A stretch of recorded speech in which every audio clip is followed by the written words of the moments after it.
Uma boa noite a todos, uma boa noite a todas.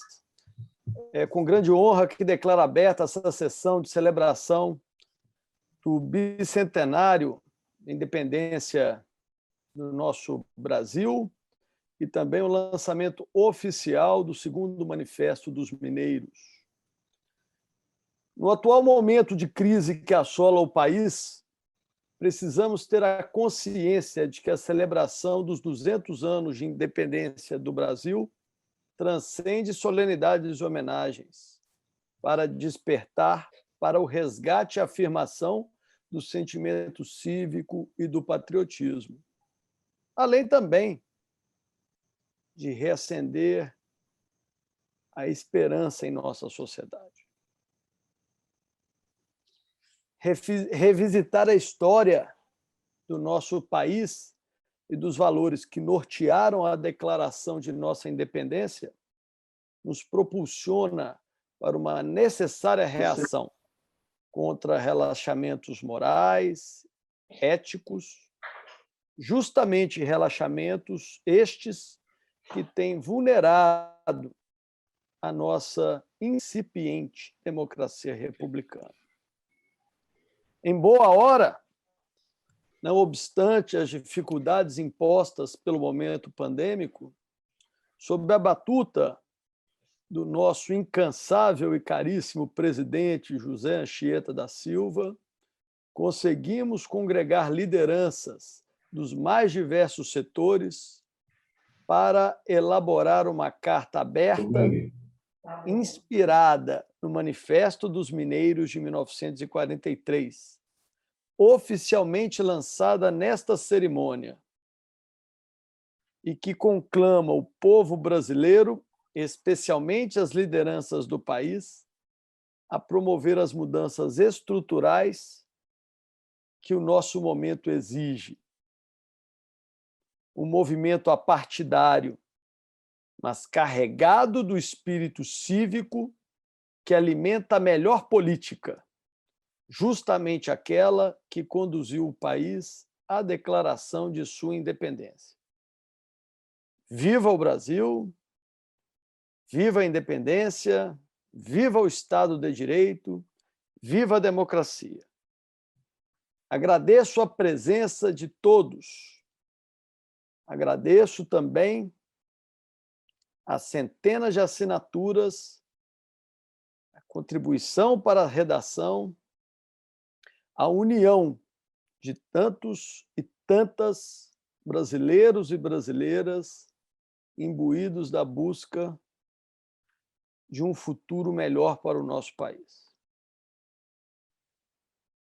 De imediato, passo a palavra para o presidente da Associação Comercial de Minas Gerais, presidente José Anchieta da Silva, que também preside a Academia Mineira de Letras Jurídicas e integra, na condição de membro nato, o Conselho Superior do Instituto dos Advogados de Minas Gerais. Presidente José Anchieta, por favor, faça uso da palavra para as suas considerações e para a leitura do nosso manifesto. Senhoras e senhores, prometo que serei breve. Boa noite. Falo em nome de expressiva parcela do empresariado mineiro, falo em nome de expressiva parcela da academia. Os organizadores desta sessão merecem uma referência especial. Meu amigo, presidente do Instituto dos Advogados de Minas Gerais, professor Felipe Martins Pinto. Outro amigo, Carlos Alberto Teixeira de Oliveira, vice-presidente da nossa Associação Comercial e Empresarial de Minas, editor e diretor da publicação Mercado Comum, presidente da Associação dos Economistas de Minas Gerais. Um abraço em tudo especial ao Olavo Romano, este acadêmico que é de presença obrigatória em sessões históricas, acadêmicas, no sentido lato do termo. O Manifesto dos Mineiros, segundo o Manifesto dos Mineiros, não é expressão daquilo que pensam as instituições. Não é expressão daquilo que pensa ou que pensam os nossos corpos coletivos. Respeitando as diferenças internas de cada associado, de cada acionista, de cada pessoa singular, este é um manifesto subscrito por personalidades, enquanto pessoas naturais. É sabido que o corpo coletivo, é sabido que a pessoa jurídica, qualquer que seja a sua forma, nada mais compreende. Nela, nada mais se compreende do que um pretexto jurídico legitimado para aglutinar cidadãos, pessoas. Esta consideração é fundamental para que se saiba que aqui não está ainda o mercado comum, está Carlos Alberto de Oliveira. Aqui não está ainda o Instituto dos Advogados de Minas Gerais, mais que centenário, está o cidadão Felipe Martins. Aqui não está a Seminas, como não está a Academia Mineira de Letras Jurídicas, mas está José Anchieta da Silva. A data do nosso manifesto é 7 de setembro. Por que, então, que nós tivemos que antecipar? Hoje, dia 1º, é o lançamento, mais do que um lançamento em avant-première, é o lançamento oficial do segundo Manifesto dos Mineiros. Há, do verbo haver, uma razão. O Brasil está derretendo e nós, enquanto cidadãos, não podemos permitir tal. Estamos vivendo uma semana de manifestos, uma semana de notas públicas, todos em defesa da democracia. Cada um a seu título, cada um com seu texto, cada um representando determinado segmento, mas não brotou nota pública e manifestação qualquer que fosse contra a democracia. Mas é preciso dizer que, no nosso caso, há ainda uma diferença a mais. Não se trata, o segundo Manifesto dos Mineiros, de uma criação de semana passada, de 10 dias atrás, não. Invoco o testemunho das pessoas que aqui estão presentes e de tantos que nos assistem neste momento, que tem quase 6 meses de gestação, o segundo Manifesto dos Mineiros.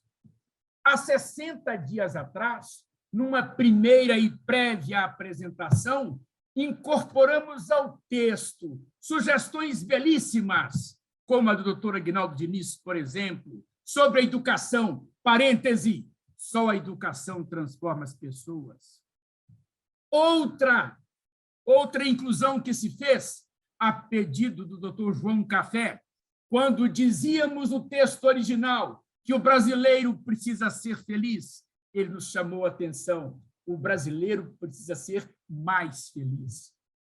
Sobre a questão da Constituição brasileira, fomos chamados à atenção para que se ressalvasse a delicadeza do tema, do enfrentamento do tema, e isso também foi inserido. Então, produzido a muitas mãos e muitas cabeças, com 6 meses de gestação, hoje apresentamos à sociedade exatamente o segundo Manifesto dos Mineiros, em homenagem àquele primeiro, de outubro de 1943, quando o mundo vivia a Segunda Guerra Mundial e o Brasil vivia a ditadura de Getúlio Vargas. Hoje o mundo vive a guerra da pandemia do coronavírus e o Brasil precisa proteger a sua democracia.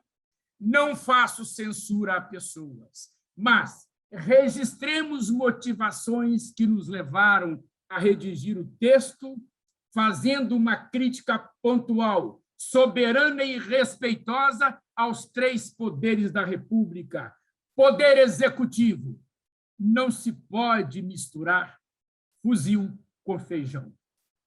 Não se pode, a título de mandatário da República, todos os dias fazer um discurso que começa com a palavra democracia, termina com a palavra democracia, mas de conteúdo essencialmente antidemocrático. Vamos ao Poder Judiciário. Há tempos atrás, motivado, a Suprema Corte preferiu o financiamento público de campanha a dinheiro de hoje, 5, 6 bilhões de dinheiro. O Brasil tem uma Polícia Federal acreditada e competente. O Brasil tem exatores federais competentes. O Brasil tem um Ministério Público competente, mas, ao invés de fiscalizar o financiamento privado, normatizando-o, inclusive, preferiram tomar 5 bilhões do orçamento para a campanha de vereador e de deputado.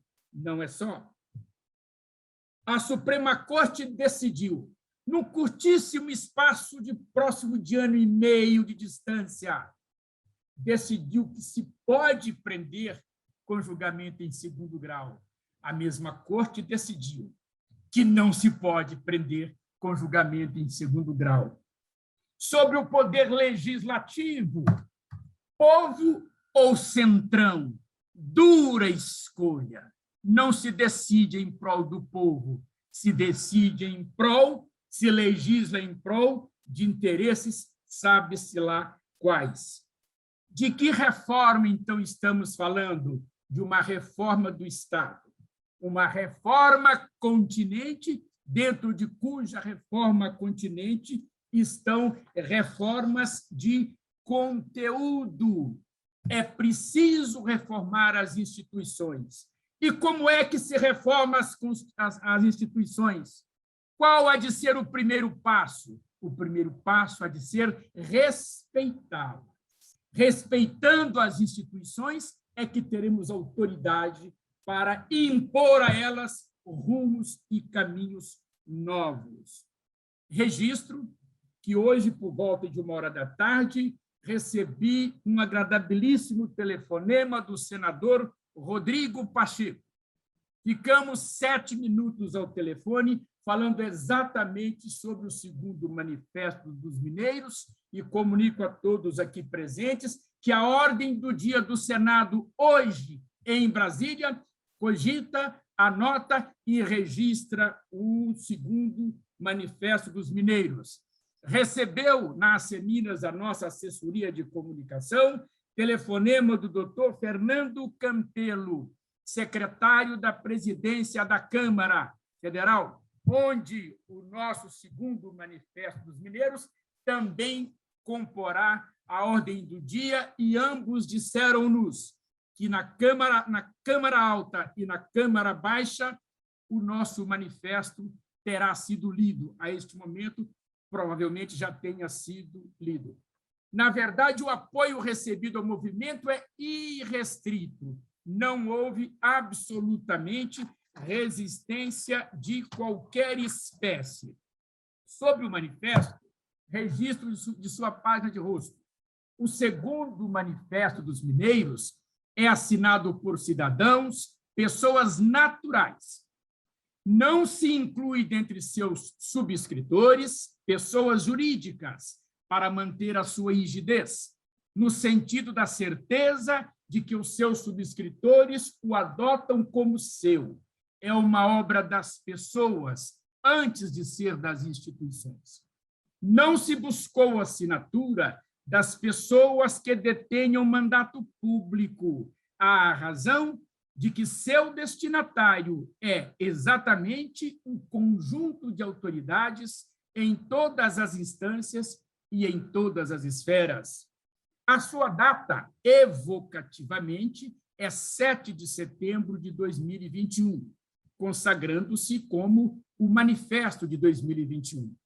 A adesão posterior, no entanto, de novos subscritores será possível a partir da sessão de seu lançamento, em avant-première, neste momento, neste 1º de setembro de 2021, até a data de 31 de dezembro de 1921. Comunico que, nesse momento, já são 226 assinaturas.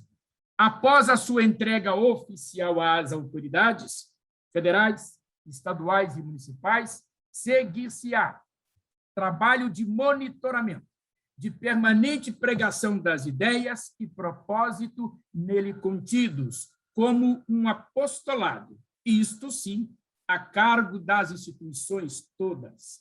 Não se trata, portanto, de texto destinado às instantes do fundo, seja pelas autoridades, seja de seus subscritores, seja das instituições que desejam construir um Brasil que tenha futuro.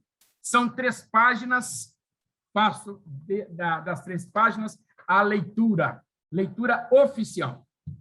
Segundo o Manifesto dos Mineiros ao Povo Brasileiro, as mudanças estruturais que o Estado brasileiro necessita e que o povo brasileiro reclama exigem das lideranças todas e daqueles que ocupam cargos e funções nas estruturas produtivas e fornecedoras de serviço e de conhecimento, tanto públicas quanto privadas, uma urgente tomada de posição. A ruptura pelas armas, pela confrontação física nas ruas, é sinônimo de anarquia, que é antônimo de tudo quando possa compreender uma caminhada serena, cidadã e construtiva. A democracia não pode ser ameaçada, antes, deve ser fortalecida e aperfeiçoada. O que se pretende provocar é outro tipo de ruptura, a ruptura através das ideias e da mudança de comportamentos em todas as dimensões da vida.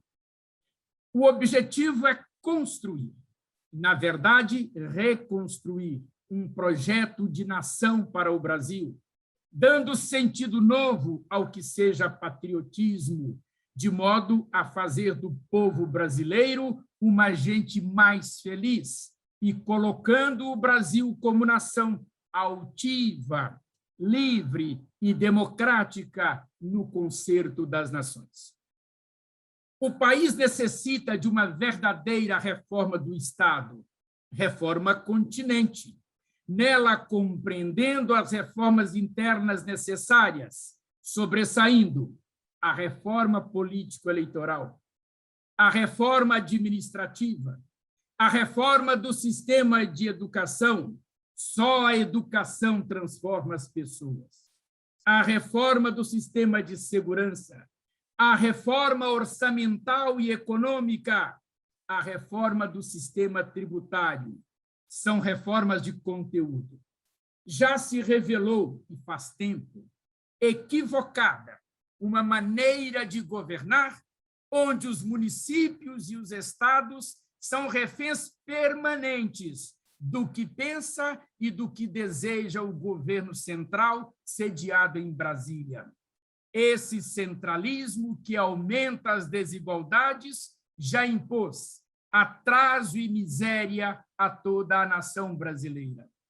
Vive-se um século XXI que já vai alto, e os problemas da gente brasileira continuam na base praticamente os mesmos: analfabetismo, esquecimento, ausência de infraestrutura básica, como água e esgoto, por exemplo, além do agravamento de uma escalada criminosa crescente em vários sentidos: as balas perdidas, assaltos e discriminações.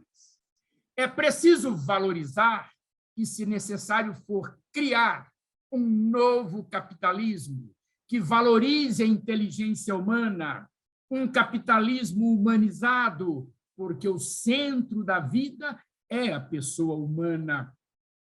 É quase ulceroso falar no Brasil em reforma constitucional, mas é imperativo reconhecer que a Constituição de 1988 já cumpriu seu papel histórico de assegurar a democracia e de valorizar a cidadania.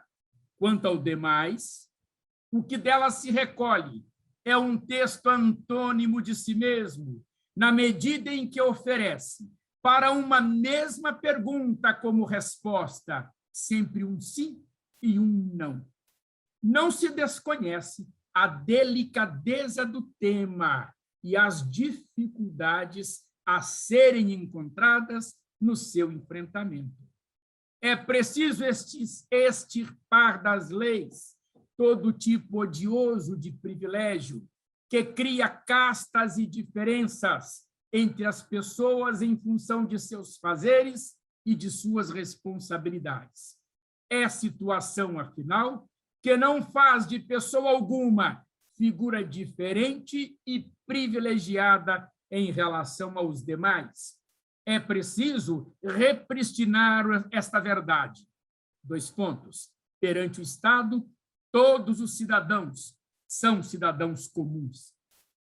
É preciso pôr fim à vida estamental do aparelho do Estado, que no Brasil, desde sempre, é uma presa capturada por grupos de pessoas que se autoprivilegiam e conduzem a vida das pessoas, dos demais, segundo seus interesses pessoais, secundando os legítimos interesses do povo e da sociedade brasileira. É preciso criar mecanismos eficientes de erradicação e de controle da erva daninha da corrupção, banindo da vida pública aqueles que se servem do Estado para criminosamente atender a interesses menores e que não correspondem às obrigações do cargo e das funções que exerçam.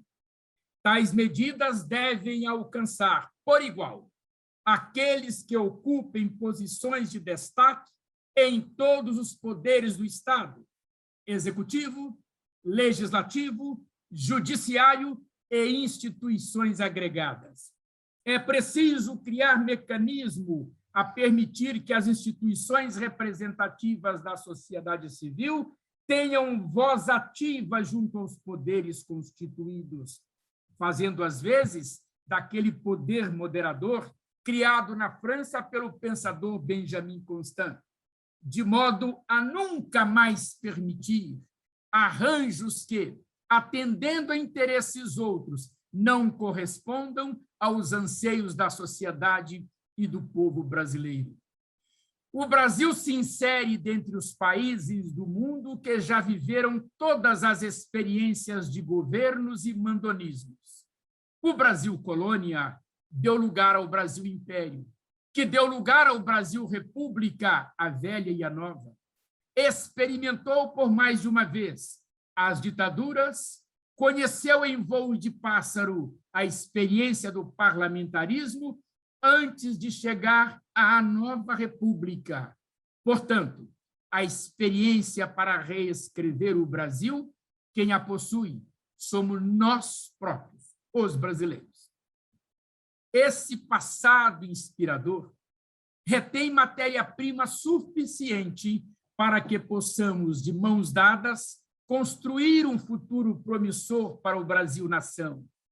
A respeito, é relevante trazer a texto a constatação de que instituições brasileiras sérias e comprometidas existem e são inúmeras, como ilhas, no entanto. O propósito deste manifesto está em propiciar a ligação de todas essas ilhas, dando-nos as mãos. Se todas essas ilhas derem as mãos, a partir de propósitos comuns, construiremos um grande Brasil arquipélago. Dessa construção, na verdade, reconstrução, sobressairá, fortalecido, o respeito à integridade das pessoas e suas diferenças, e nascerá uma sociedade mais tolerante. É preciso plantar e implantar definitivamente uma política que reconheça o valor do meio ambiente. as mudanças estruturais e estruturantes que este manifesto suscita e que, por certo, serão aprimoradas, caminharão através de um grande pacto pelo Brasil. Esta é a pregação maior com a qual se pretende plantar e colher um Brasil que tenha futuro. Registro final. Não se adota neste texto, por equívoco, como título, a expressão segundo Manifesto dos Mineiros. A iniciativa compreende um alertar à gente mineira e à gente brasileira, chamando a atenção para aquele corajoso e desprendido ato praticado por um grupo de pró-homens de Minas e do Brasil, que no século passado, mais precisamente, em 24 de outubro de 1943, tentou mudar o Brasil e conseguiu. Tenho dito.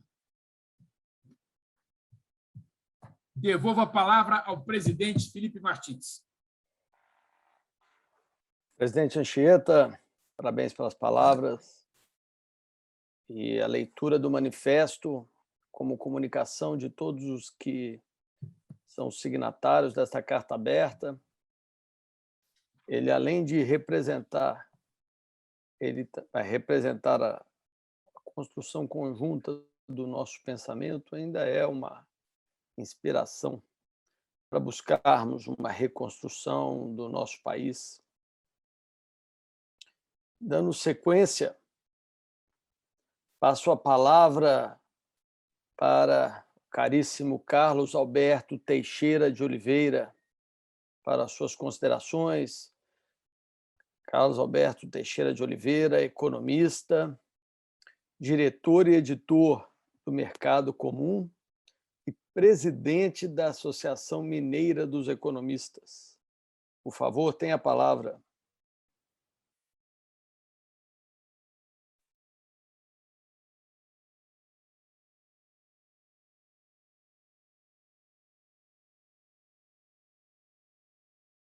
Olá, pessoal.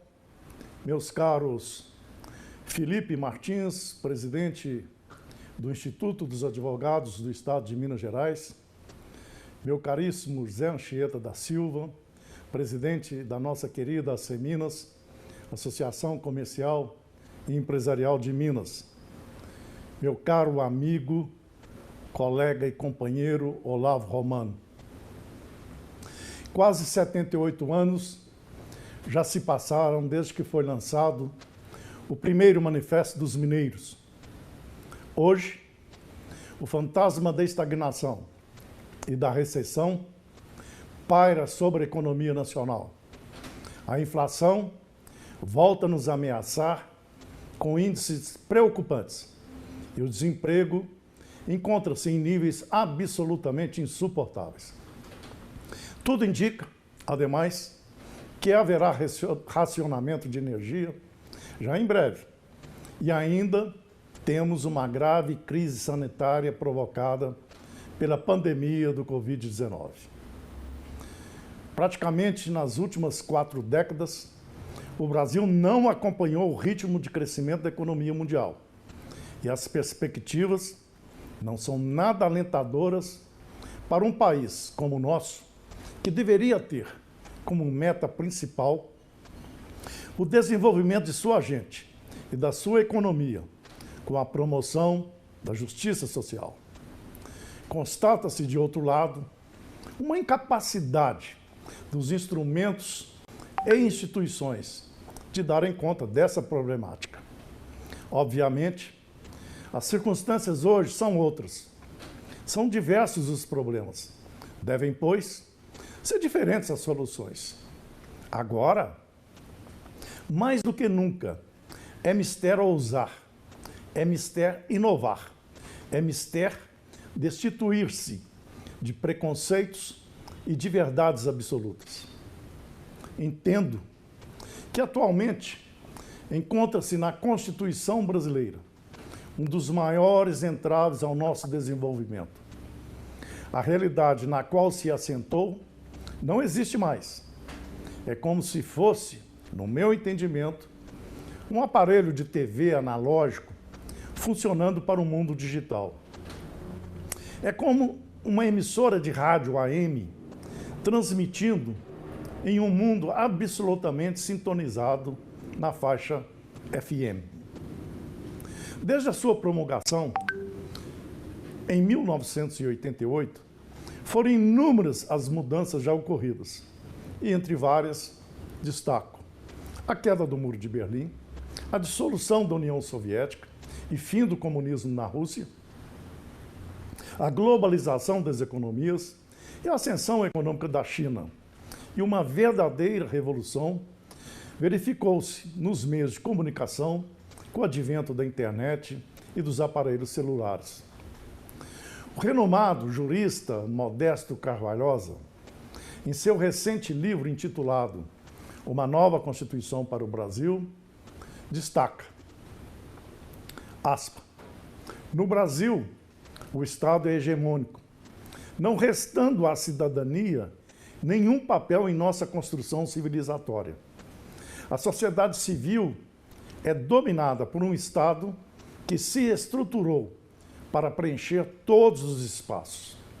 Essa dominação é fundada numa oligarquia que tem como instrumento a Constituição de 1988, que outorga privilégios institucionais à classe política e ao estamento burocrático, em detrimento daqueles que trabalham e empreendem no setor privado. Os integrantes do setor público, acrescenta Modesto Carvalhosa, apropriam-se de todos os recursos provindos dos impostos coletados da sociedade, os quais são insuficientes para as folhas e as despesas dos políticos e dos servidores ativos e inativos, acarretando os famosos e fabulosos rombos fiscais. Não sobra praticamente nenhum recurso para os investimentos públicos. Daí a fraca atividade de produção, o desemprego recorrente e a pobreza progressiva do povo brasileiro. Fecha-se aspas.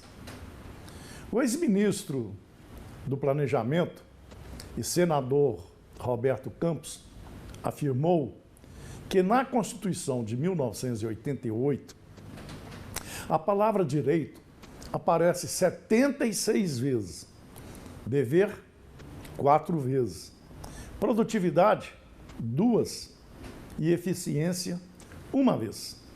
E ele concluía: como governar um país que tem 76 direitos, 4 deveres, 2 produtividades e 1 eficiência?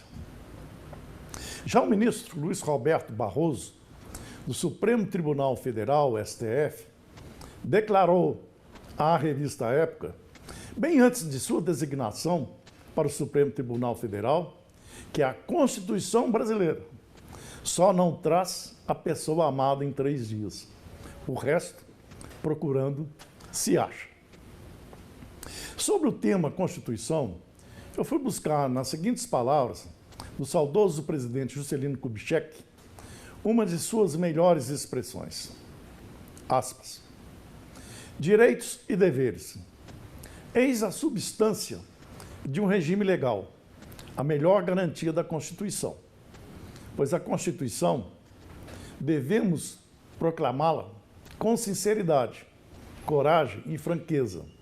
Não pode ser apenas um instrumento para facultar direitos e privilégios a certas classes e a determinados cidadãos, provocando desigualdades, conflitos, agravos e injustiças. A sua característica precisa ser a equanimidade, e o seu sinal definidor deve ser o equilíbrio entre todos os cidadãos e todas as classes. Na verdade, em face da Constituição e das leis ordinárias que dela decorrem, para todos devem existir ao mesmo tempo direitos. Eu sumi?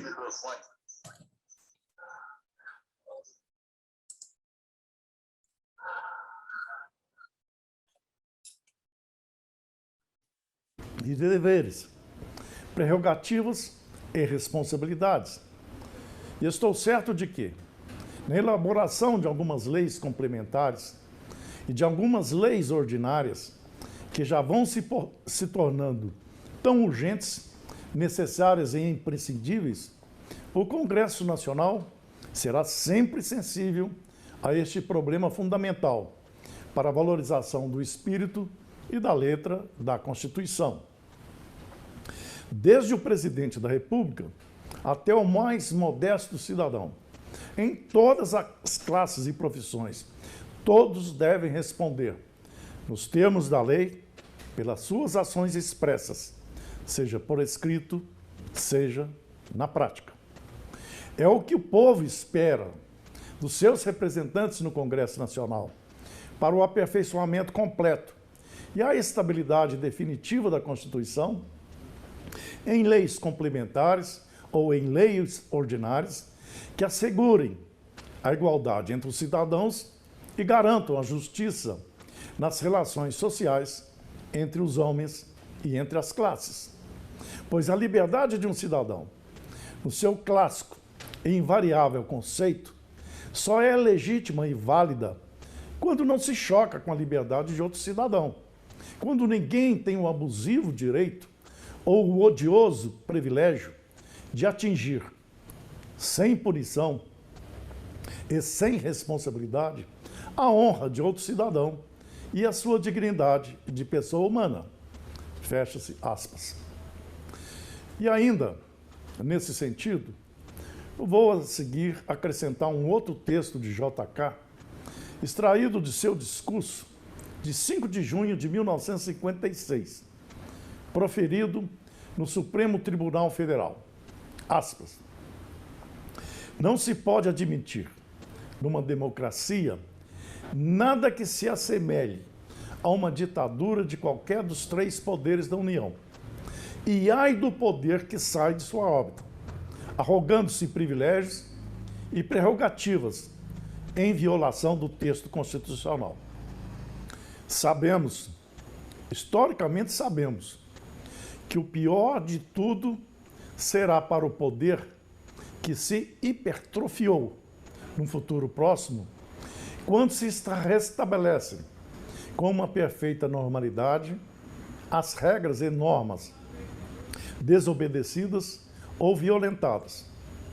E, como sempre acontece, aquele dos poderes que mais se hipertrofiou e mais se exaltou será o mais humilhado. Tradicionalmente, e nos termos da atual Constituição, um papel de importância e proeminência do Judiciário é o de servir de força de equilíbrio entre o Executivo e o Legislativo.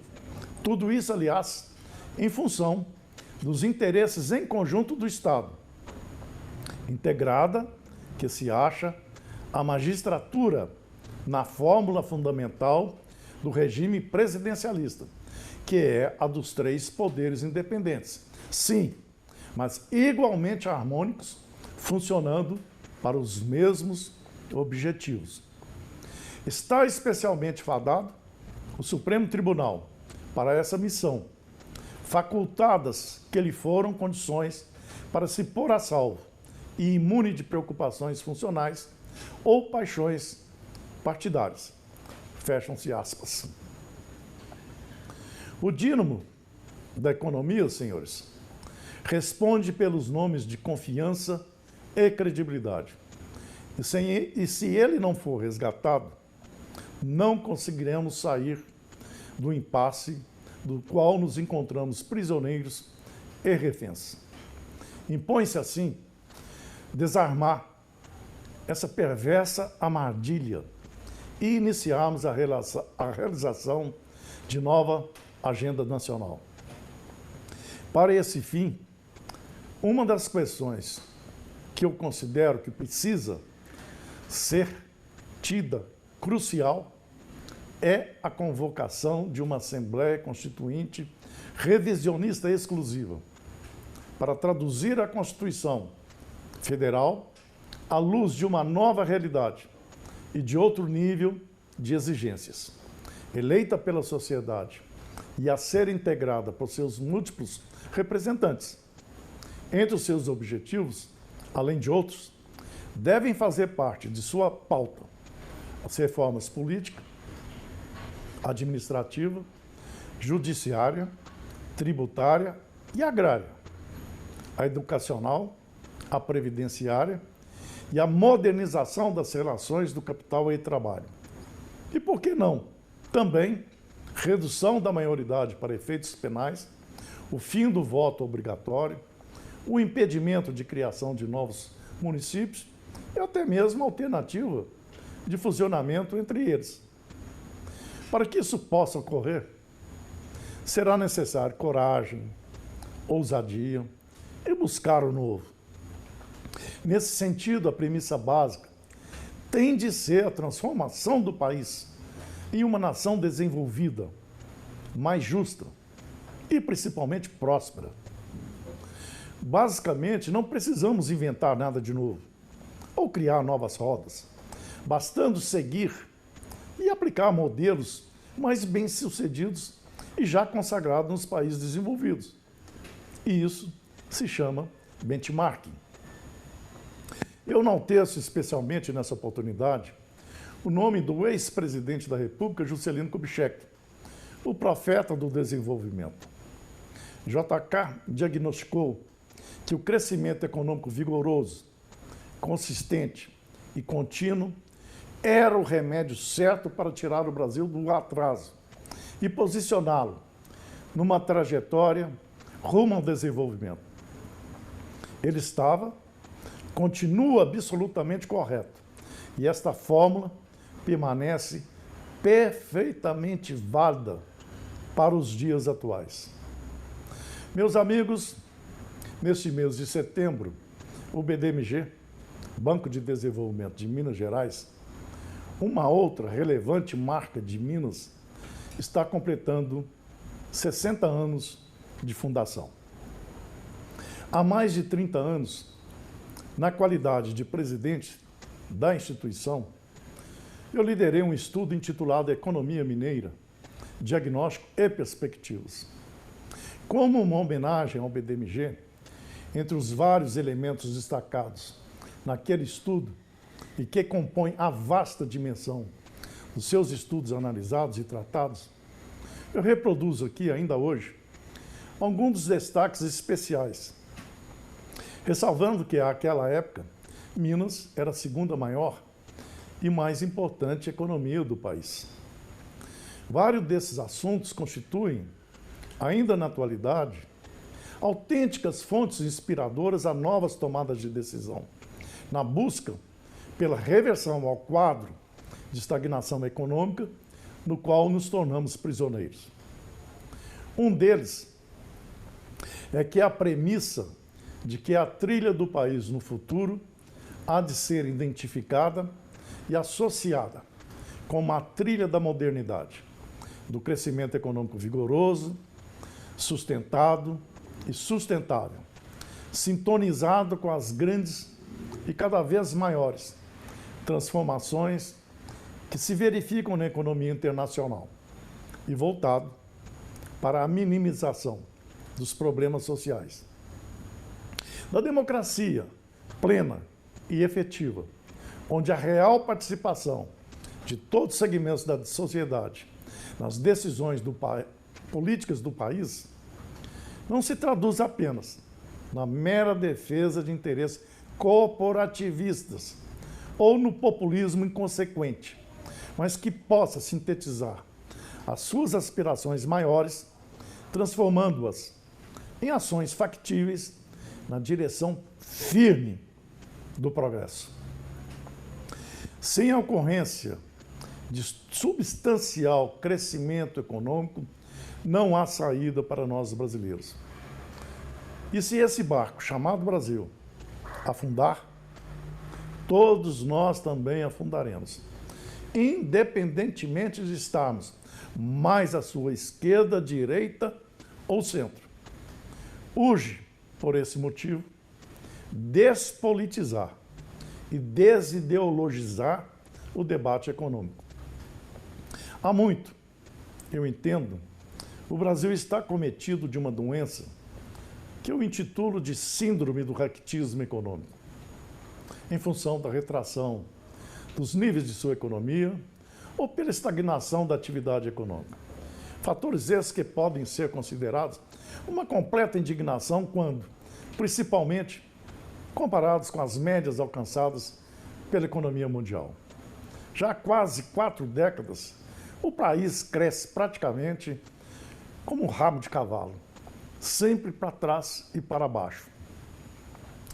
A constatação é que simplesmente desaprendemos a crescer, a nossa máquina propulsora do crescimento econômico vigoroso e contínuo enferrujou-se ou está quebrada.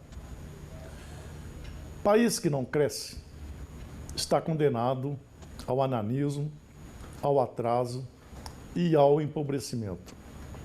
Isso potencializa tensões e eleva as perspectivas sociais a condições explosivas, podendo colocar em risco a ainda incipiente democracia brasileira. A instabilidade e as sucessivas crises têm levado a política econômica brasileira a uma postura eminentemente imediatista, onde a busca da estabilização ofusca todos os nossos problemas de médio e longo prazo. A obsessão pelas questões conjunturais retira da economia qualquer referencial, qualquer norte. A maior parte da energia social esgota-se na persecução do equilíbrio das contas públicas e da redução dos índices da inflação. Meus amigos, o Brasil precisa recuperar a bandeira de nossas bandeiras, que é a esperança. O Brasil requer se reconciliar com o crescimento econômico vigoroso, consistente, contínuo, sustentável e eleger o desenvolvimento como a nossa meta prioritária número 1.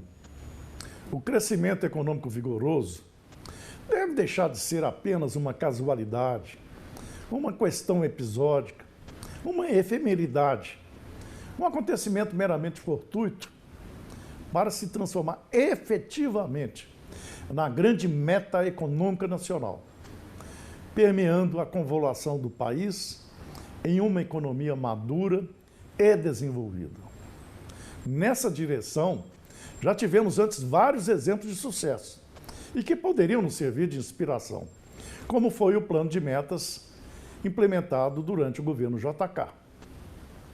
Repito, país que não cresce economicamente é país condenado à pobreza e ao subdesenvolvimento. E por isso, torna-se imprescindível o estabelecimento de uma agenda estratégica para o desenvolvimento nacional, em que a transformação do Brasil em nação desenvolvida seja o grande objetivo. JK já afirmava que as maiores ameaças à democracia são a miséria, o desemprego e o subdesenvolvimento. A busca obsessiva pela estabilidade econômica tem nos ofuscado, repito, todas as possibilidades de colocar o desenvolvimento como a nossa grande, prioritária e fundamental meta nacional. E corremos ainda o risco de ficarmos durante vários anos ainda pela frente, relegando o crescimento vigoroso pela discussão centrada apenas no ajuste e no equilíbrio das contas públicas. Enquanto isso, os níveis de emprego e sua qualidade, de renda e do endividamento público só tendem a piorar, alcançando situações desconfortáveis e de desconfiança dos empresários e dos investidores. JK também alertava que é preciso que nos capacitemos, de uma vez para sempre, de que o desenvolvimento do Brasil é uma condição ligada à nossa sobrevivência, no mundo que se impõe mais e mais pela força de sua vertiginosa marcha técnica. De acordo ainda com JK, não temos de nos desenvolver apenas por ambição, mesmo justa, mas desenvolver para sobreviver. Eu reforço que o desenvolvimento econômico precisa convolar-se como a nossa meta prioritária e número 1. Para que isso venha a ocorrer, requer-se uma transformação radical e, principalmente, uma mudança de mentalidade. É como o presidente Juscelino Kubitschek também já afirmava, aspas, não se faz, não se opera a modificação de um país sem que haja também uma mentalidade, a mentalidade para o desenvolvimento, a mentalidade de um grande país. Fecham-se aspas. Meus amigos, para concluir, eu reproduzo a seguir expressões que usamos na elaboração daquele estudo a que antes já havia mencionado, e intitulado Economia Mineira, Diagnóstico e Perspectivas. Minas é o estado síntese do país. Daqui deve ecoar, neste momento em que o país está apreensivo pelas suas dificuldades momentâneas e, por isso, impossibilitado de enxergar o futuro que tem em suas mãos, um grito de esperança e fé. Mas também deve ressoar um clamor pela adoção de atitudes novas, corajosas e criativas por parte da sociedade e do governo. O único caminho para que o sonho se torne real. Devemos tratar de buscar uma nova mineridade, não ensimesmada, mas extrovertida, transparente, permeável, aberta, posto que é ainda discreta e recatada. A visão que se descortina para o futuro próximo pode, precisa e deve ser considerada otimista e que caminharemos rumo ao nosso habitat natural, o habitat do desenvolvimento e das transformações econômicas e sociais. No entanto, não significa acreditar na automaticidade da superação dos problemas, mas, ao contrário, ter a convicção de que, mais do que nunca, requer-se da sociedade e do governo posturas novas, criativas e ousadas. A aposta que se impõe fazer é no desenvolvimento do Estado e do país e na possibilidade de conciliar-se o crescimento vigoroso e a modernização da economia com a justiça social e democracia.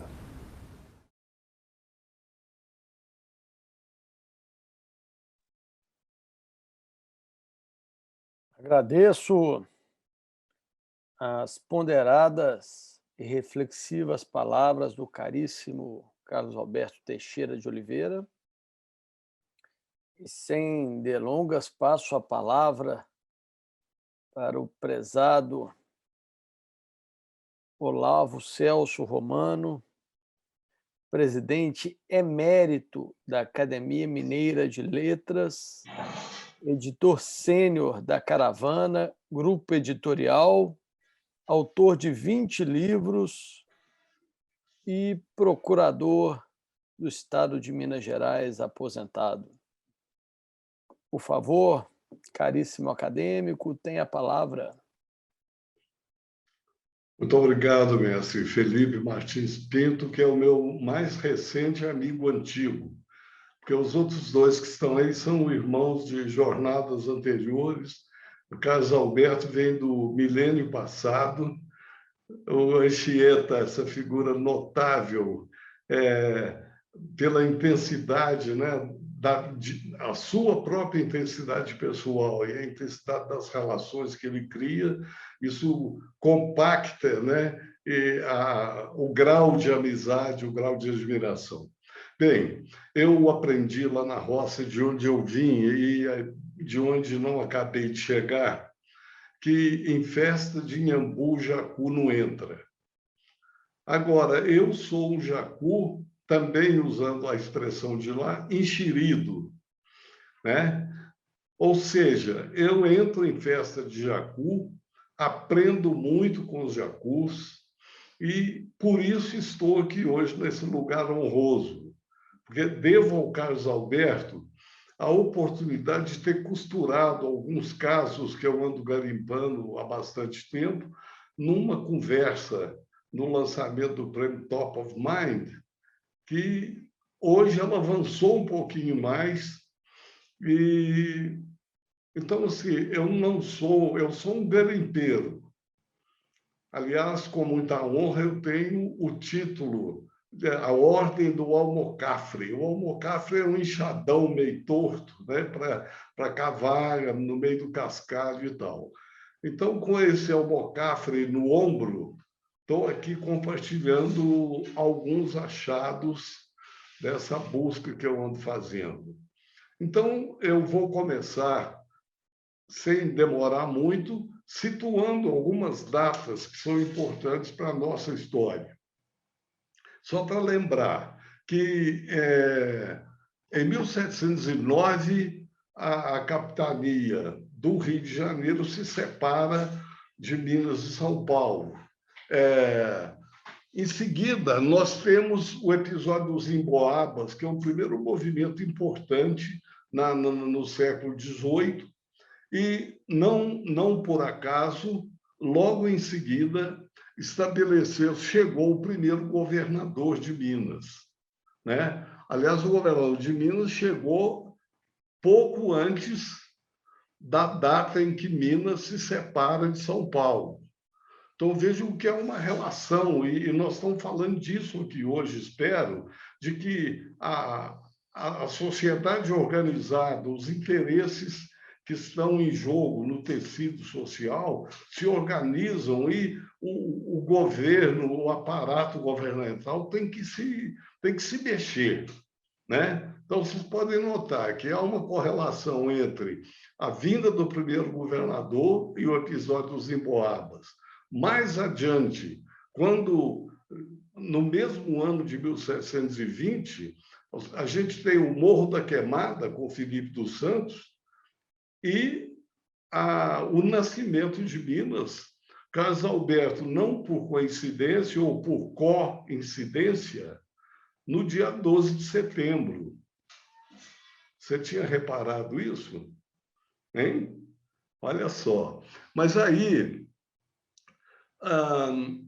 nós temos, então, Minas Gerais como entidades próprias, digamos, começa em 1720. Celebramos o ano passado os 300 anos. Agora, aí eu quero dar uma pincelada que antes se chamava de Campos dos Cataguases também. E eu tenho amigos que dizem que o pessoal da região do Mato Dentro, amigos queridos, que dizem que deveria haver o vice-reino do Mato Dentro, assim como o vice-reino dos Campos. Quer dizer, teria Itabira do Mato Dentro, Itabira do Campo, ou Itabirinha, né? Que mudou de nome, que se chama Itabirito hoje. Então, se tem várias cidades, Congonhas do Campo, Cachoeira do Campo, etc., etc., e o Mato Dentro. Isso é uma primeira ideia, mas é apenas uma brincadeira meio assim, nativista, cada um puxando a sardinha para a sua brasa. Agora, eu quero colocar uma questão que não tem nenhum respaldo histórico, mas que me aguça a curiosidade, por que o nome Minas Gerais? Eu andei conversando muito, se quiserem me ajudar, eu agradeço, porque o que me disseram é que havia as minas particulares e as Minas Gerais. Mas uma ocasião, quando a ministra Carmen Lúcia trabalhávamos juntos na Procuradoria-Geral do Estado, um dia ela disse assim, a propósito de uma discussão, de um tema que estava em discussão, ela diz assim: vocês mineiros são muito contemporizadores, eu sou geralista, e geralista teria resolvido isso há muito mais tempo e tal, né? Então, porque o geral, os gerais, para mim, é o lugar que não tem fecho. É o território de Reobaldo Tatarana, né, de Medeiro Vaz, que vai Minas Gerais afora, Bahia e Goiás, né, onde a paisagem é outra, né, e existe um lugar mítico. O Guimarães Rosa fala nos catrumanos. Existe em Minas a ideia de um território catrumano, não sei se sabem disso, que tem um dicionário próprio e cuja capital é Montes Claros. Então, realmente, há uma consciência de que aquela história de que Minas são muitas, né? E eu tenho a felicidade de ter nascido num pedaço de Minas, que é uma região central, né? O município de Oliveira, um arraialzinho chamado Morro do Ferro, que permaneceu isolado, né? É muito mais antigo do que a sede, muito mais antigo do que muitos lugares em volta, e até hoje é um distrito. Mas, assim, isso significou que houve uma preservação ali de expressões culturais antigas, que não foram, entre aspas, contaminadas pelo Rio, pelo Espírito Santo, por nenhuma das nossas fronteiras. Então, eu pensava que era porque eu tinha nascido em Morro do Ferro que eu tinha juntado esse acervo, essa curiosidade. Hoje eu vejo que não é nada disso, é porque é uma época em que o Brasil todo, sendo um país rural, falava mais ou menos a mesma língua, tinha costumes muito parecidos, e que ir à cidade era um acontecimento, né? A cidade abrigava 20% da população. Então a pessoa dizia: eu vou no comércio, eu vou na rua. Tem gente que fala assim: eu mudei para a rua. A rua, né, já é uma instituição urbana. E as pessoas guardavam memórias da cidade, que aquilo se repetia de geração em geração, às vezes, ou lucerões. Por exemplo, um parente meu que morava no Jacaré tinha um cavalo muito bonito chamado Blériot. Algum dos senhores sabe o que é Blériot? Isso lembra alguma coisa?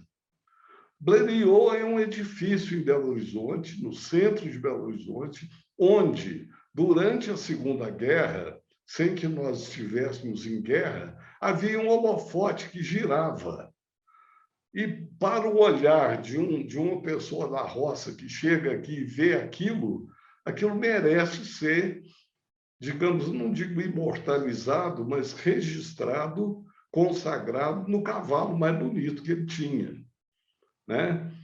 Tem histórias assim muito interessantes. Por exemplo, o compadre lá da roça, naquele tempo que se escreviam cartas e tal, escreve e fala assim: olha, eu estou precisando fazer uma raspagem nos olhos e arruma um médico para mim, mas que seja perto da rodoviária, porque eu não quero andar muito, não, e tal. E a mulher do cara fala: não, que isso, vão hospedar o compadre aqui, retribuir. Então, ele chega enxergando mal, perdido na cidade, deprimido porque não estava enxergando, e o anfitrião resolve levá-lo ao mercado de manhã, dizendo: lá você vai ver coisas que você nunca viu, você vai encontrar o filho da comadre Tibinha, o sobrinho da comadre Carmita, está tudo com banca no mercado.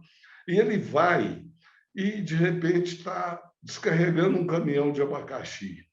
Ele fica muito admirado, porque ele nunca tinha visto tanto abacaxi junto, e fica olhando, sem falar nada. A hora que acaba de descarregar, ele fala assim: vai sobrar. Só fala isso. Anda, sobe no edifício Acaiaca, que dava uma vista grande para quase todo lugar. Aí mostra, olha, isso aqui é isso, aquilo é aquilo e tal. Ele olhou, mesmo enxergando mal, ele tinha uma cabeça boa para calcular, aí falou assim, vai faltar. Quer dizer, uma ideia assim, né, de onde é que ele estava por duas imagens.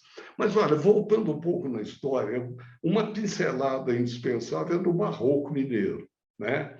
Não podemos falar de Minas sem falar do Barroco, sem falar de Aleijadinho, né? E há uma frase, o Germán Bazin, que esteve aqui, que andou por aí com o Mário de Andrade, que participou da ideia do Instituto Histórico, do Patrimônio Histórico com Rodrigo Melo Franco, etc., ele ficou encantado com o trabalho do Aleijadinho e disse que era a última aparição de Deus evocada pela mão do homem.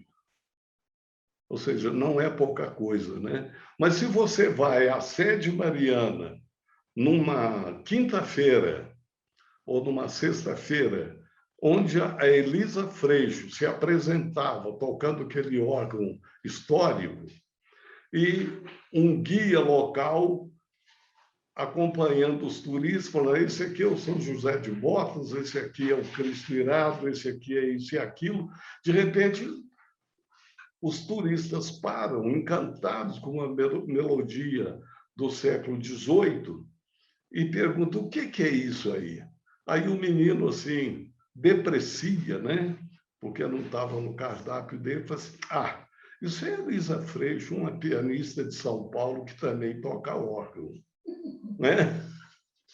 Cada um vê o mundo como quer, mas, além de Aleijadinho, nós temos Lobo Mesquita, não é? E a Taíde, é o trio de ouro do Barroco.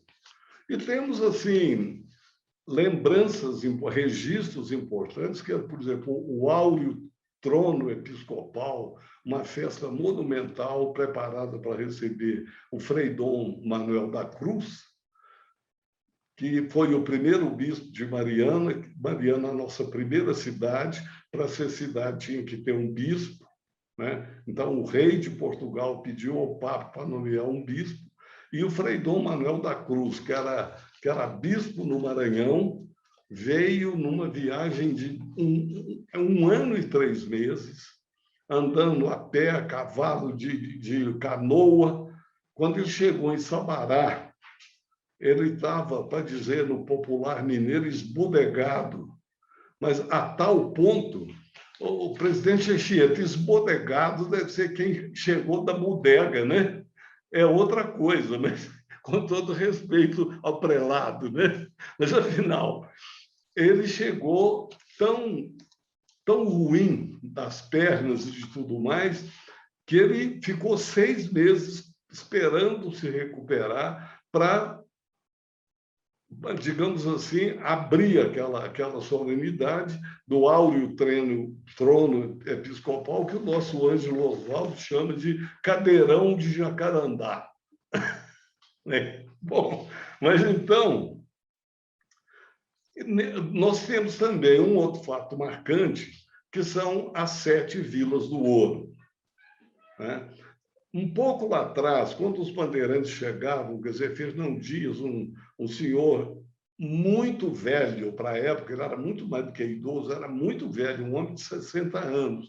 Naquela época, é admirável como é que ele empreendeu aquela aventura, né? Empenhou seus bens, etc., e veio vindo.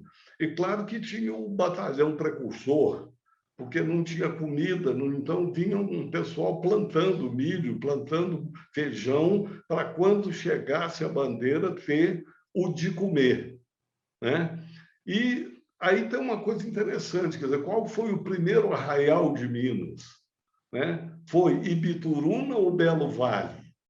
De qualquer modo, esses lugares onde as pessoas faziam pouso e depois exploravam ali, deram origem às cidades históricas nossas, à medida que o solo retribuía, né? Então, nós temos aí as 7 vilas do ouro de Minas Gerais, né? Entre as quais está Pitangui, onde nasceu nosso querido Epifânio Camilo, que estava presente aí agora mesmo, né? Está aí presente, embora eu não o veja, mas eu acredito que ele esteja, porque o presidente assinou assim, então está. Bom, então, a nossa gente... Bom, isso aqui dá conversa para a noite inteira, não é o caso. Eu quero dizer que sintam-se à vontade para interromper, para intervir, tá bom? Para fazer uma prosa aqui, no limite do tempo que tivermos, eu tenho um esquema que não obriga a nada, é uma referência para não me perder, né? Mas, então, o nosso homem rural, isolado, vivendo na terra, a primeira coisa que é importante é ler o tempo, é se situar quanto à natureza. Então, por exemplo, ter chuva ou não ter chuva é crucial para a nossa agriculturazinha lá atrás, que não tinha nenhum outro recurso, e as pessoas tinham que adivinhar, será que chove na volta da lua, não sei o quê, né? Então, aprendeu-se a ver, por exemplo, Picumã caindo. Picumã caindo é certo, não tem dúvida, né? Aí vem uma série outra de sinais, por exemplo, neblina na serra, chuva na terra, neblina alta, sol que racha. Um dia, querendo puxar assunto com o meu avô, que não conversava com criança, embora fosse um homem muito bom, generoso, ele acho que não sabia conversar com criança, né? Ele falou assim: tempo de chuva, todo sinal é de chuva, né? Que me importa me lá, com essa bobagem sua aí. Mas aí tem uma cena que eu gosto muito de imaginar, que é o pai e o filho capinando, né? Ou preparando, fazendo cova para plantar milho, talvez seja melhor, esperando a chuva. Então, de repente, o jovem escuta e fala assim: ô pai, vai chover, Sabiá cantou? Aí o pai fala assim: qual o quê, meu filho? Sabiá não é Deus? Se ainda fosse macaco bugio, vá lá, né? Ou seja, há uma hierarquia de sinais, não é qualquer coisa que serve de sinal confiável, né? Tem muita coisa por aí, é só para mostrar que, aliás, na roça, a mãe não diz para o filho: presta atenção. Ela diz: põe sentido. Quer dizer, pôr sentido é ler o mundo com todos os sentidos. Cheira o mundo, escuta o mundo, prova, degusta, né? Faz a sua memória do mundo com os seus sentidos. Isso faz sentido, não faz? Então, muita coisa assim, barulho de cachoeira. Assim, ontem eu ouvi o barulho da cachoeira. Tempo. Por quê? Porque as pessoas não precisam saber por quê. Nem talvez conseguissem aprender ou saber, mas o importante é que elas percebem, elas dialogam. Então, toda vez que cai Picumã, daí a pouco chove. Toda vez que a cachoeira está audível, o que é isso? Isso é higroscopia, quer dizer, a capacidade, de um lado, de absorção da umidade pela Picumã, ou a condutividade maior do som em meio úmido, aumentada a umidade. E assim vai, quer dizer, por isso que há felizmente há uma infinidade de homens sábios que não sabem para que lado que está o rabo do ar. Né? A outra coisa, aliás, é uma coisa que eu faço aqui uma reverência aos meus mestres analfabetos, que não foram poucos e que me ensinaram muito. Mas uma outra coisa, quando o tempo funcionava regularmente, é falar assim: a flor do ipê não cai na poeira. Vocês já ouviram falar isso? Agora, aí precisa ver o seguinte: havia uma regularidade, uma previsibilidade maior. Segundo, o ipê de que se fala no provérbio é o ipê amarelo nativo. Quer dizer, não é um que começa em junho, depois outro que vem para julho, etc.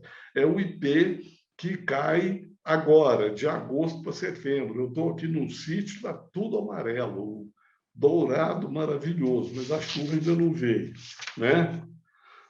Muito bem. Há um garimpo nas palavras que também me encanta, né? A gente, na roça, antigamente, falava um português antigo, né? Que às vezes é um espanhol. Você fala assim, então se eu fui andando e tal, então se eu topei com fulano. Dispôs, né? Não é isso? Dispôs. E tem a leitura do corpo. Eu acho isso maravilhoso. Fala assim, tem uma ótima que é Pramode. Pramode, você lê Grande Sertão, você não entende. Todo assim, amor disso, amor disso. A palavra amor solta no texto, aparentemente. Ela não está solta, é por amor de. Pramode é por amor de. Então, se a gente vai com um olhar, né, acadêmico, rigoroso, você torce o nariz para o pamode, você não degusta a beleza daquilo que está ali, né? Bom, ou então, assim, sentir o próprio corpo, né? Meu coração não está pedindo, eu acho que eu não vou, não. Ou diz assim, um problema lá, a mãe não sabe o que é que faz, chega uma senhora mais experiente, diz assim, minha filha, faz uma coisa, põe o coração à larga, né? Ou ainda, que eu gosto muito, é bater a passarinha. Vocês já ouviram isso? Hein? Você combina. O presidente Anchieta combina com o Carlos Alberto e com o mestre Felipe de fazer uma reunião para tratar de alguma tal. Não, se fosse para tratar do manifesto, ninguém faltava, mas uma coisa de lazer, por exemplo, no sítio do Carlos Alberto em Lagoa Santa, que é uma coisa imperdível, mas de repente um diz assim, Carlos Alberto, você desculpa, eu gosto muito de estar com você, com seus amigos todos, nas suas festas que você faz sempre, e tal, mas hoje eu não sei, estou meio desacorçoado. Mas o que foi? Não sei o que é, não sou. Não está me batendo a passarinha. Um antigo clínico geral me perguntou se eu sabia o que era passarinha. E sabe o que é passarinha? A passarinha é o baço. E é no baço que o sangue se renova, que a energia se renova. Então, não bateu a passarinha, não vai. Né? Agora, uma outra... Quer falar, Carlos Alberto? Devia falar. Eu gostaria que você me falasse uma coisa qualquer aí, que qualquer você não falaria jamais. Mas, assim... Estou aprovando tudo, Olavo. Hein? Estou aprovando tudo e me divertindo demais. Essas histórias são enriquecedoras. Que bom. Agora, eu estava em Paracatu, num rancho de caça e pesca, cujo presidente era um amigo meu de Brasília, que morava em Brasília, e eu fui lá para ver a possibilidade. Estava escrevendo um livro sobre o clube. Fui visitar a sede em Paracatu. Lá estava a pessoa o responsável pelo clube, e como só ia a gente lá fim de semana, durante a semana, ele usava o espaço, matava um frango, né? Fritava uma coisa, vendia uma cachaça, acrescentava algo à renda.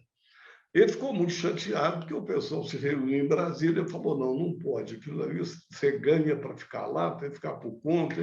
E ele estava assim, sem saber o que fazer. Falei, fulano, tem tanta vargem aqui, por que você não pega um pedaço de coisa com seus filhos, todo mundo, planta arroz aí e tal? Ele não entendeu que era para ele empreender, ele pensou que era para ele ser empregado de alguém. Aí ele falou assim, não, senhor, não vale a pena. Não. Eu falei, por que não vale a pena? A jornada é muito baixa. A jornada, né? Aí eu falei, quanto? Ele falou, tanto. Eu perguntei, livre ou cativo? É um dialeto, né? Se você quer ouvir gente contando história, você tem que mostrar que você fala o dialeto. Aí a prosa rendeu. Mas, às vezes, eu ia gravar, encontrar contador de história no interior aí, e eu só ia fim de semana. E a pessoa dizia, você podia vir outro dia, vem dia de semana. Eu falei, mas dia de semana você trabalha, eu não posso. Mas por quê? Falou, não, vem de noite. Eu falei, mas como vir de noite? Eu não posso vir de noite. Por que você não pode? Hoje é sábado, amanhã é domingo, vem amanhã. Não, de dia não é bom. Aí eu comecei a ouvir isso seguidamente e fui pensando, o que acontece contar a história de dia? Ninguém dizia. Aí depois de muita procura, muita espera, falou assim, eles dizem que nasce rabo. Aí eu pensei, mas que diabo, o que é isso? Aí fiquei ali procurando, aí cheguei no Câmara Cascudo, estava assim, contar histórias de dia, nasce rabo de cutia. Agora, cutia não tem rabo. Então, o cara está preso numa armadilha absurda, né? de medo, de dúvida. Não é isso? E tem umas coisas também, assim, dentro do dialeto, por exemplo, no meio do descampado, uma estradinha de terra, onde não passa ninguém, de repente vem uma pessoa daqui, vem outra de lá, não são amigos, mas, assim, cortesmente, um fala assim, sim, senhor. Sabe qual é a resposta? A resposta é senhor, sim. Na maioria das vezes, o diálogo acaba aí. Mas eu já vi o diálogo se alongar um pouco. Então, fica assim, sim, senhor. Senhor, sim. Brigação boa? Bem obrigado. Mesmo desejo? Bem obrigado. Brigação é família, obrigação. Né, presidente Anchieta? Obrigação é família. Brigação boa? Bem obrigado. É uma coisa assim... Ou então, a pessoa que, num dia de semana, e o Guimarães Rosa tem isso no Famigerado de uma forma maravilhosa, quando alguém chamou o sujeito de famigerado, era um valentão, era um homem muito bravo, vocês lembram disso? E aí ele não sabe o que é aquilo, fica ofendido, diz que vai matar, vai fazer acontecer, mas vai ao farmacêutico. E o farmacêutico vai ao dicionário e dá todos os sinônimos. Mas os sinônimos são todos também com palavras incompreensíveis para ele.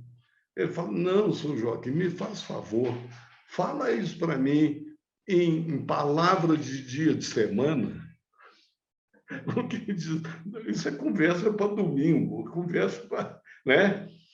Então, o domingo é uma coisa maravilhosa. O domingo na cidade, então, nem se fala, né?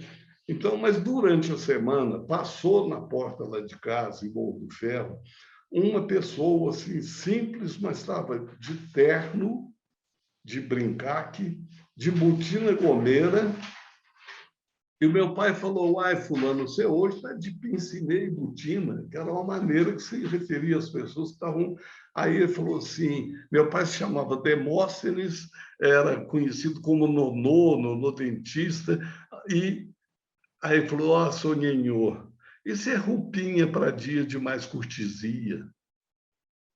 Olha que maravilha, a cortesia são os gestos, as maneiras da corte, que você usa quando você vai à corte.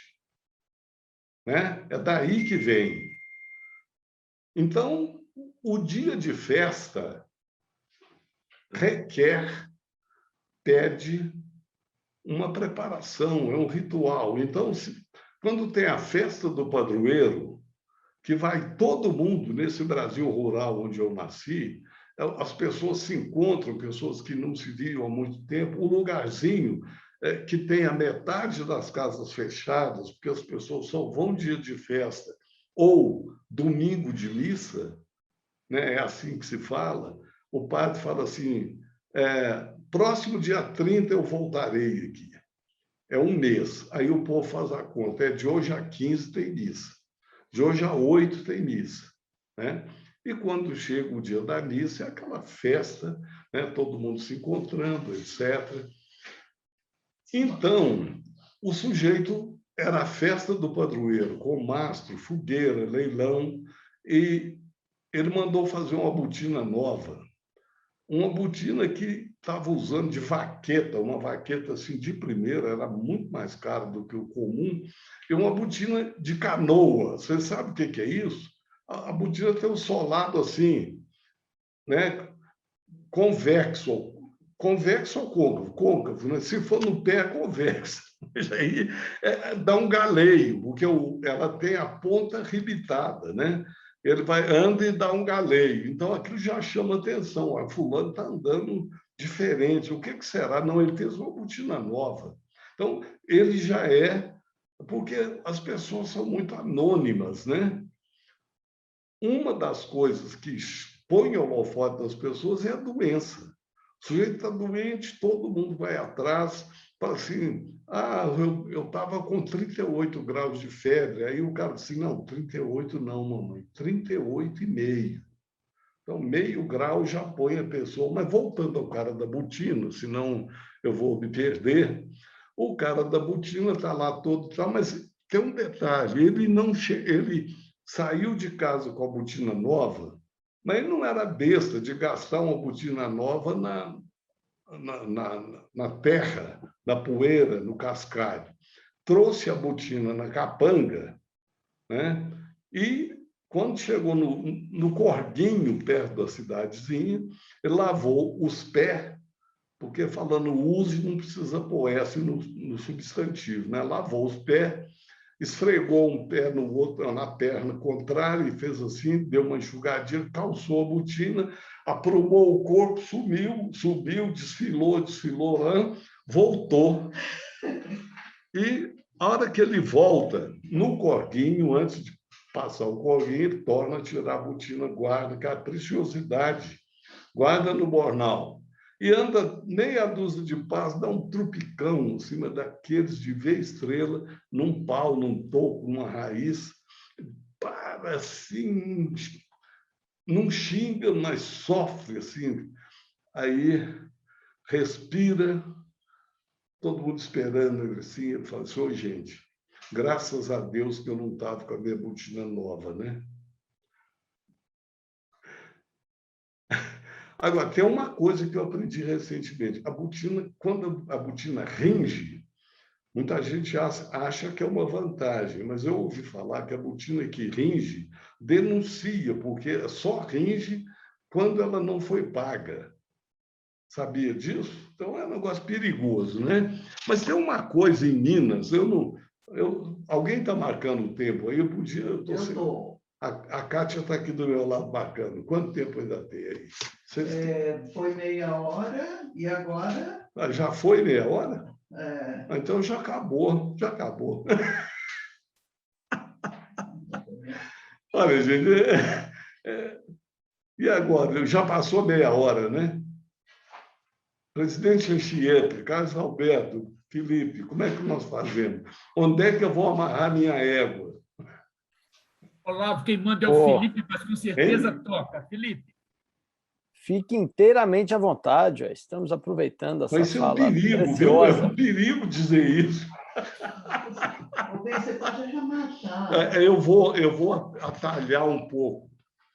Você pode arrematar a origem das palavras. Lá em Formiga tinha o Chico Aureliano, cuja mulher Carola, ela falava assim, cheio de curvas, ela também tinha muitas, então dizia assim, eu até, inclusive, não sei o quê, não sei o quê.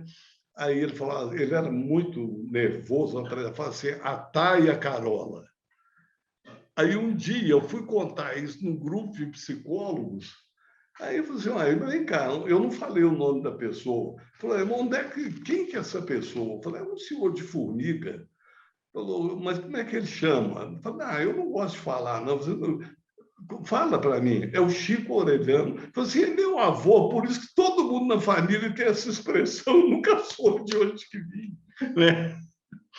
Aliás em Formiga também, tinha lá seu Lulu, e esqueci o nome da esposa dele, que é irmã da dona Ângela Vaz Leão, né? E eles eram católicos fervorosos, praticantes de comunhão diária, né? E aí iam para a mesa de comunhão, de repente ela, perdoe, eu não estou lembrando o nome, falou assim: ô Lulu, está me dando uma coisa.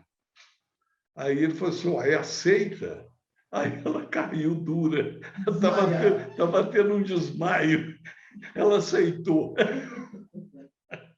Bom, mas aí, uma coisa que marca Minas é negócio, é catira. A palavra catira normalmente significa uma dança, sapateada, muito animada, chapéus, as crianças dançam, todo mundo dança. Mas catira é também uma forma de negócio, né? Que, em geral, é troca e o interesse é ter a volta, é ter o troco. Então, não pode ser da orelha. Doutor Felipe, só que quer fazer um negócio na orelha? O negócio na orelha, hein? Eu troco na orelha esse sítio maravilhoso do Carlos Alberto. Haja orelha, pelo meu viu? pelo meu pedacinho. Olha, é um segredo, viu? Eu vim para cá em janeiro para esconder da pandemia e descobri que a minha alma mora aqui, então acabou. Mas venham cá quando puderem, dá muito prazer. Mas então, onde é que a gente estava mesmo? Alguém lembra, não? Na orelha. Na orelha. Está na orelha. Negócio, só para lembrar, negócio é nec ócio, nenhum ócio. Ou seja, quem negocia está sempre negociando, mesmo que não tenha ninguém perto, nenhum objeto do negócio. Ele está sempre de olho em alguma coisa. Eu escrevi um texto que está no Casos de Minas, já tem 30 anos, que é como a gente negocia. Os revisores ficam doidos, falam, não, mas é negocia mesmo. Então, assim, negócio é negaça. Melhor negocia quem mais negaceia. O Otto Lara Rezende usou isso para abrir um texto sobre política. E isso virou um curta-metragem que foi parar em Gramado, foi uma experiência maravilhosa. Mas, muito resumidamente, é uma pessoa que passou a vida negociando, resolveu juntar um lote de novilhas muito boas, muito bonitas, que ninguém da região teria cacife para comprar. Aquilo é uma espécie de uma isca, né? Para chamar uma pessoa de fora, porque vindo de longe tem mais notícia, faz o serão, você vai saber como é que é a vida lá mais adiante, né? O meu mestre Manuelzão dizia o seguinte: só confie em informação 3 léguas adiante. Olha os tempos, né? Sem GPS, ou seja, para lá de 3 léguas ninguém sabe. Aí uma senhora explicou para ele: não, aqui o senhor vai reto, tem um jacarandá, depois tem um colchete, o senhor quebra a direita, depois na frente o senhor quebra a esquerda, depois o senhor torna a quebrar. Aí ele falou assim: mas assim eu vou chegar lá com os braços todos quebrados. A mulher ficou uma fera, né? Ele não perdia a piada. Aliás, Manuelzão, eu não posso deixar de partilhar isso. O Manuelzão, a gente estava no colégio, eu o acompanhava, ele tinha um chapeuzinho muito bonito, de couro de veado, e um chapéu maravilhoso. Ele ficava com aquilo dentro de casa. Em igreja eu nunca fui com ele, mas talvez ficasse também. Aí o menino falou: onde é que o senhor mora? Aí ele falou assim: ultimamente eu estou morando debaixo desse chapéuzinho. Era isso, né? Bom, mas então, o menino... Não, vou voltar ao negócio das novilhas, vou atalhar, que essa conversa é meio... todas as pessoas da região chegaram e ninguém tinha dinheiro para fazer o negócio. O cara pedia um conto de réis, né? E as pessoas ofereciam 800, 900, vão partir o queijo? Ah, não dá e tal. Aí, um dia, apareceu uma pessoa, um jovem de boné, em vez de estar de chapéu, em vez de estar de botina, estava de sapato raso, e em vez de estar de relógio de bolso, estava com relógio de pulso. Então, era o urbano, né? Numa caminhonete cabine dupla, e falou: o senhor tem umas novilhas para vender? Tenho. Quanto que é? Ele tinha pedido um conto de réis, não tinha achado. Ele falou assim: um conto 500 por cabeça. Um conto 500 se você quiser, eu posso dar prazo. Não precisa de prazo, não. Eu vou começar a tirar leite logo. Tirei um financiamento no Banco do Brasil, pegou o cheque, preencheu e entregou. O cara ficou admirado, assim, 50%, assim, imediatamente, à vista, sem discussão.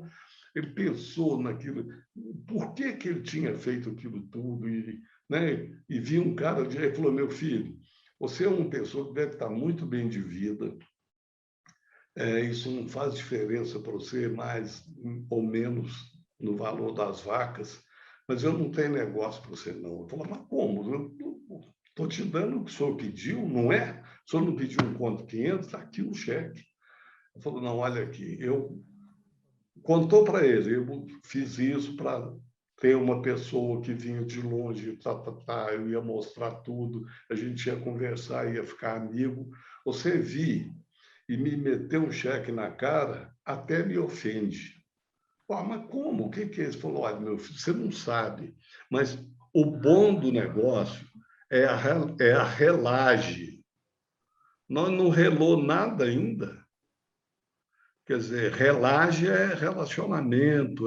Olha, vamos fazer uma coisa, eu vou contar um último caso, nós encerramos, porque eu já furei o esquema várias vezes. A gente combina outra coisa depois, ao vivo e presencial. Tá certo, presidente? Hein? Vamos fazer isso, porque senão extrapola. Eu vou contar. Há uma série que chama Nas Últimas. Só caso eu tenho isso com o Ronaldo Simões Coelho, ele foi embora antes, mas é um livro maravilhoso que uma hora vai sair. Mas eu vou passar por cima disso também. Mas tem uma coisa muito bonita que eu quero contar. O menino do Carinhanha pegava um toco, pegava um pedaço de pau, esculpia o negócio, e chegou assim um burocrata do conhecimento e falou: me conta uma coisa, que método que você usa, que técnica que você usa? Falou: moço, eu não sei nada disso, eu sou praticamente analfabeto, eu mal desenho meu nome. Mas não pode, você tem que ter... Tudo tem uma explicação, eu não sei dar explicação de nada. Ele falou: mas como é que você faz? Eu falei: isso é a coisa mais fácil que tem. Eu pego o pau, vejo o bicho que eu quero. Aí eu tiro o resto com canivete. O fantástico dessa história é que Michelangelo agiu assim para esculpir Davi. Ele olhou para um bloco de pedra, viu Davi lá dentro e tirou o resto. Por isso é que um professor meu, um canadense, num curso que eu fiz nos Estados Unidos, me disse um dia: você já reparou que não há analfabeto oral? Não é maravilhoso? Hein? Agora, então, encerrando. Dona Chiquinha e Dona Mariquinha eram primas, vizinhas de fazenda, mas Dona Chiquinha veio para a cidade. Mariquinha ficou lá. Era um domingo de missa, desse que todo mundo vai. Domingo de tarde, elas bebendo café, com quitanda, aquela coisa, trocando receita. Aí a Chiquinha da cidade fala: Mariquinha, quando é que vocês vão tomar juízo e mudar para a cidade? Aí ela falou assim: parece que você não conhece meu velho. Mas por quê? Uai, nós só vamos mudar de lá dia de São Nunca de tarde. Falei: mas não é possível, lá não tem nada para fazer. Uai, tem as mesmas coisas que sempre teve. Que diferença faz? Falo, mas lá não tem recurso. Quando chegar a hora, não adianta ter recurso, a pessoa vai embora. Deus chamou, vai. Falo, mas lá não tem nada para fazer, nem rádio tem lá. Ele falou, aí a gente precisa de rádio para viver. Então, o que é que vocês fazem lá? O que é que você faz? Eu falo, minha filha, a gente interte, né? A gente interte reparando nas coisas. Por exemplo, uma galinha que choca, parece com a ninhada, uma vaca que dá cria, uma planta nova que vem do campo de semente, ou um enxerto que você fez, você fica olhando, torcendo, vai dar certo, não vai dar certo, se vai chover, se não chove, um parente que viaja e escreve contando, tem cheio de coisa para contar. Falou, mas, comadre, mas assim, de noite, por exemplo, o que é que vocês fazem lá? Falou, mas essa época de frio, por exemplo, a gente tem aquele costume antigo de quentar fogo. Tem aquela pedra lá na cozinha, arruma uma lenha boa de folha miúda, de goiabeira, dá umas brasas, umas labaredas bonitas, uma beleza. Essa semana mesmo nós estávamos lá, eu, meu velho e a menina que fica com a gente, e aquele fogo bonito, eu fui olhando para o meu velho, o fogo batia na cara dele, para lá, para cá. Clareava aqui, clareava dali. E a sombra, comadre, a sombra na parede fazia assim, ó, para lá, para cá, para lá, para cá. Comadre, parecia um cinema. Aí eu fiquei olhando para o meu velho, falei, gente, esse velho é um peru velho, cheio de barbela. Mas que coisa, né? Nós comeu quantos sacos de sal que nós comeu junto. Eu dei graças a Deus de tudo que a gente tinha passado junto. Fiquei olhando para ele, meu coração foi ficando quentinho, comadre. Eu olhei para ele e falei assim, meu Deus do céu, esse veinho até que ainda está bem bonitinho.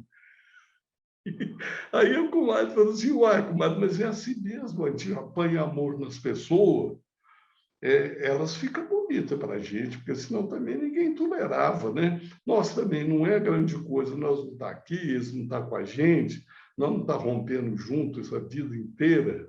Falar, comadre, mas isso é um serão lá na roça, né? Na cozinha da fazenda, dia de semana, só nós lá. Porque eu vou te contar uma coisa, eu estava reparando, domingo de missa, que nem hoje, a igreja tupetada, comadre, coitado do meu velho, ele quase não realça. É isso, gente, obrigado. Mas Obrigado. que momento de prazer que nós tivemos aí, momentos muito, muito especiais para sorver essa cultura tão especial do nosso estado, né? Essa Professor cultura do nosso Felipe, desculpe interior. o exagero né? A Cátia está aqui do meu lado, me monitorando a meu pedido, mas a gente vai feito desembesta, né? A capacidade de nós conseguirmos assim ter memórias afetivas a partir da sua fala, isso daí é algo que nos toca. Que bom, fico feliz. Muito Para mim foi obrigado. uma alegria e uma honra estar aqui. Vocês me puseram no lugar alto, sabe? E um lugar em que o coração da gente fica quentinho, igual daquela velhinha lá na cozinha, viu? É bonito viver desse jeito. Obrigado. Maravilha, muito obrigado. Bem, tivemos aí momentos muito especiais e momentos em que pudemos tratar com a seriedade do tema, celebrando ou iniciando a celebração dessa data tão especial dos 200 anos da independência, com o lançamento oficial do segundo Manifesto dos Mineiros e fechando com o que talvez marque de maneira mais indelével a nossa mineiridade, que é essa cultura que vem do nosso interior e que, independente de onde estejamos, sempre caminha conosco, que somos mineiros. E nada mais me resta, enquanto coordenador da mesa, do que simplesmente agradecer a presença de tantos telespectadores que se mantiveram aí firmes conosco, parabenizar mais uma vez a iniciativa do nosso presidente José Anchieta da Silva e de tantos que se somaram para a construção do segundo Manifesto dos Mineiros, e desejar a todos, a todas, uma excelente noite, um bom descanso. Muito obrigado. Simpatias, cara. Muito bem. Atenção, Felipe, para os que estão na sala ainda... Só um instante, antes de encerrar, eu não posso deixar de agradecer, que eu ouvi ao fundo aí, doutor Olavo, ouvi aí uma palavra de carinho, de afeto a mim, então eu queria agradecer, muito obrigado. Apesar da... Eu subscrevo. Claro, presidente. Aqui, olha, se me permite, eu quero primeiro, agradecendo, pedir desculpas ao Olavo Romano, que eu interrompi aqui a minha assistência exatamente para atender ao doutor Salvador Silva, que faz questão de assinar, porque o motorista lá esteve e ele não estava naquele momento, o Mater Dei, registrando que o filho dele já subscreveu. Mas quero dizer, para encerrar, se me permite, o presidente Felipe, é da grandeza de Minas. Com Olavo Romano, o que Minas tem é Guimarães Rosa outra vez. E aí eu registro presente aqui na assistência, caro Olavo, sua e minha amiga, Vilma Guimarães Rosa, a quem dedicamos um abraço. Olavo demonstra a grandeza de Minas. Sai de Guimarães Rosa para ter Guimarães Rosa outra vez. Meu caro presidente, é importante que a assistência saiba que as assinaturas continuam daqui até dezembro. E vejam bem, não é um manifesto para ir para as estantes do fundo. O grande problema desse tipo de operação é que ela se exaure em si mesma, é que ela morre. Esse manifesto não vai morrer. A turma que vem da empresa, assim como a turma que vem da academia, é uma turma que sonha.